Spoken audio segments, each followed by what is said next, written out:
the 24th September, sometime the night, 10:40 p.m. So I wasn't feeling too well. I don't feel too well actually. I feel drained of energy, and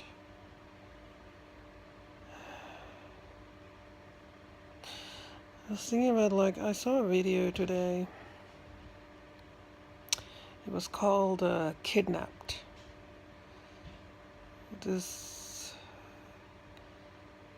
YouTuber, she was talking about like how as a young child she was kidnapped by her schizophrenic father, who planned to possibly commit a murder-suicide. When I heard that, it just got me thinking, like, how I think her dad suffered from paranoid schizophrenia, and it just got me thinking. I think I might possibly be a candidate for this illness. I'm thinking about my own dad. I think he had these kinds of tendencies to be like extremely distrustful of people, and very suspicious and distrustful, and I don't know, maybe anyway, I don't know if that's true or not, but I mean, because they say this condition might be inherited, but so I had my mom. I think my mom suffered, you know, violence from him. You know, there was a lot of violence growing up in our home. Not all the time, but there was this kind of problem. So this, and I was googling paranoid schizophrenia, and it's a lifelong condition, right? I think the main thing is, like, you have this idea that people are trying to persecute you. And I have this I talk about how I'm paranoid, and I don't know if people appreciate it, but when I say I'm paranoid, I really do feel like I can imagine people trying to plot against me, and it feels very real.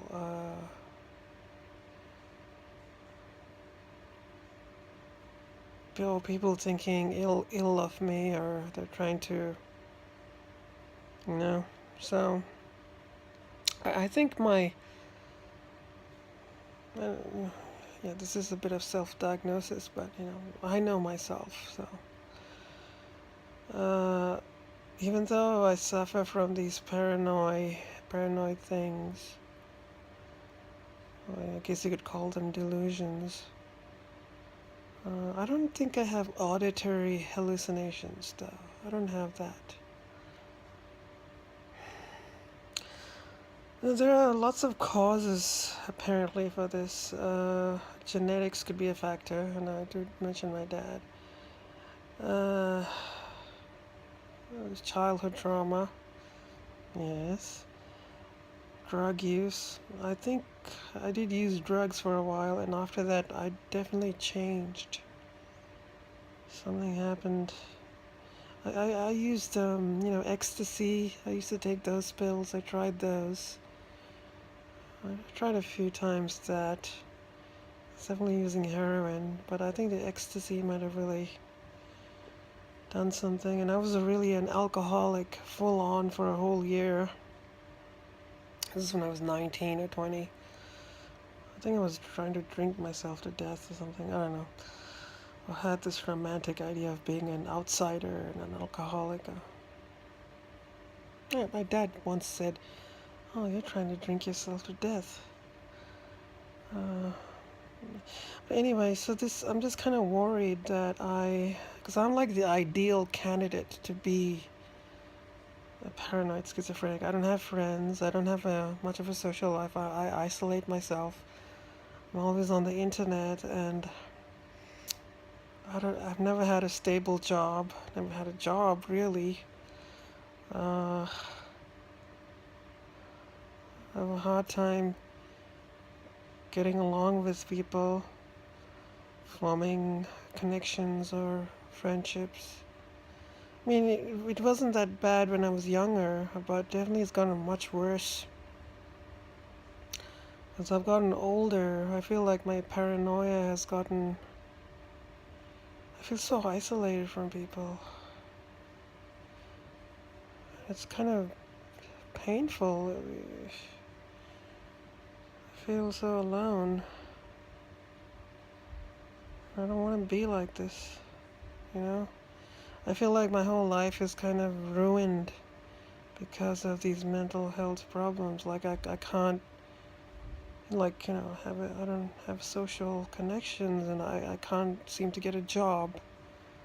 I can't seem to study well or concentrate. I don't know, something happened there. No, cause so many aspects of my life, education, social life, job, a lot of them have been affected because of my. I've got depression as well. I've got this anxiety. That's another symptom. Having anxiety and some anger, suicidal ideation, being impulsive, reckless. But I've got this extreme paranoia. I did talk about my erotomania. So I don't know. It's this whole host of all of these kinds of issues. I don't know if there's. I don't know if one word can describe them all, but I'm very worried about that I might become one of these paranoid schizophrenic types. Yeah. Illusions of grandeur. I don't know if I have an illusion of grandeur, but having the opposite sense that you're an outcast, that is also a form of grandeur. Even like seeing you're this outsider of the outside, it's a form of. It is a form of grandeur. Like nobody understands you. I'm making jokes now, but I'm really scared. I'm really scared that because this is a lifelong thing. I'm afraid that things might get really worse, and I don't want to scare people away. When I was seeing that video of that kidnap, I was like, I can empathize with both the kid looking at the father and getting afraid, because I when I was a kid, I oh my god, she talked about how her dad was drunk once. Her dad, when kidnapped, they ran the red light or something. And I remember once when I was young, my mom got into a big fight, and I think my dad broke the door or something. He did a karate kick. Anyway, so I was there, and I think he walked out. He was really upset. He just walked out, and I got really concerned. I was afraid, like I don't know what he was gonna do. So I followed him, like we were living in an apartment. I followed him, like making sure he wouldn't see me.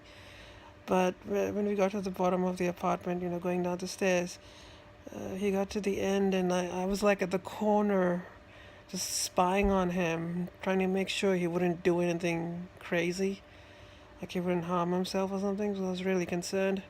So I could empathize with that kid, and I remember like then he saw me actually, my dad like, and then I guess he thought that, oh, someone cares about me, my child cares about me, so maybe he found.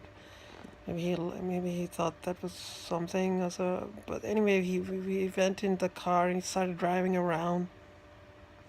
I was in the car and there's this red light, and then for some stupid reason, I don't know.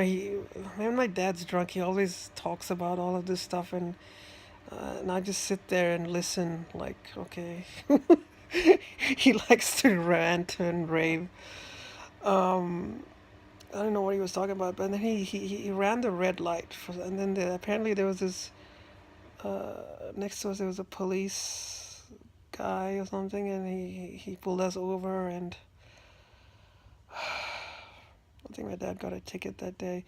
Anyway, I ended up I ended up being taken home in a police car. I don't know. I might have been like 9 years old, 8 years old, because I think my dad was at the station getting booked or whatever, or getting a ticket or something. Uh, that was fucked up because when we were applying for the visa to get here, that traffic infraction, would have possibly jeopardized our chances of getting a visa to come to Australia. But anyway, man, my life is so fucked up. So I can understand and empathize with in that story where that she was talking about as a kid, she was in the car and her dad was. Anyway, so I can empathize from the point of the kid, but I can also empathize from the point of the schizophrenic father. Because I think my dad might have had that condition. I think he might have suffered from it.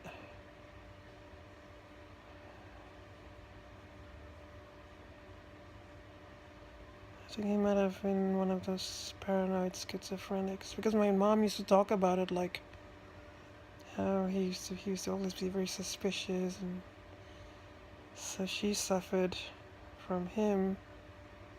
And sometimes my mom tells me like, "Oh, sometimes you're just like your dad, the way you behave." So I feel like I could potentially become a paranoid schizophrenic. So I'm always thinking like people are out to get me. So it's a very bad paranoia. It's, I don't know if people appreciate how bad it is. It's really, really, really, really bad. It's kind of scary too. Well, I can scare people by my paranoias.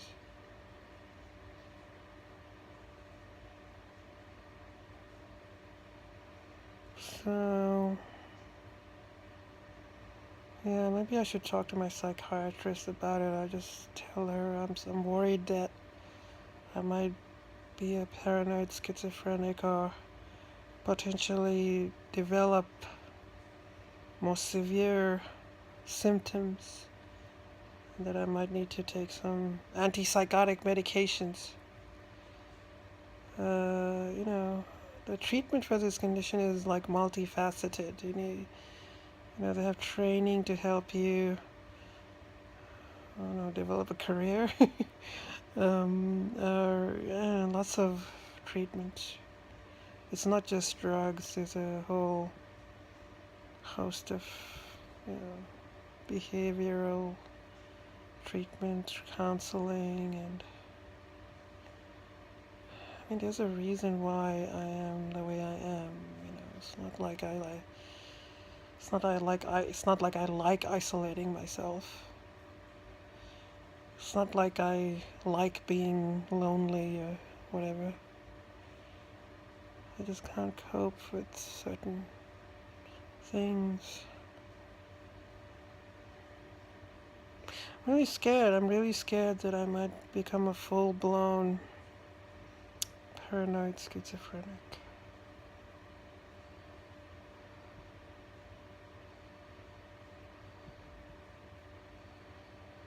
It's really like, you know how they talk about that Stockholm syndrome? And I tend to identify with my oppressors. So I tend to have a lot of compassion for my dad. I feel kind of bad for him. Like when I heard that he, his problem with his wife and how he has to come back, I felt sorry for him. But when I told my brother I felt sorry, he said, "I don't feel sorry for him. You see how I feel sorry for my dad, but my brother doesn't, you know?" So I tend to have this kind of, I tend to identify with people who did me wrong.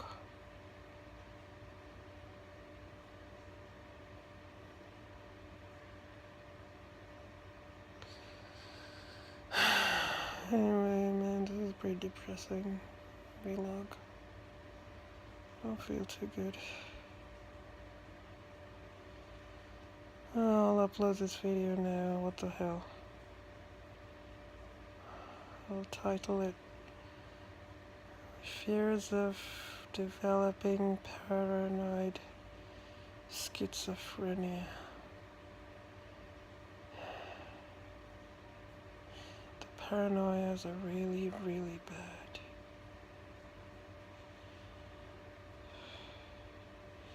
It's kind of obsessive thinking as well. You can obsess on it. And it sort of builds on itself. Okay, anyway. Hopefully, I think I'm relatively stable. I do get these paranoid things, but I'm not completely gone. I don't think I'm completely gone. But I am kind of detached from people and the world around me, so I am a bit detached from reality to a certain extent. Maybe it's a coping mechanism, I don't know. It's easy for me to become detached from my reality.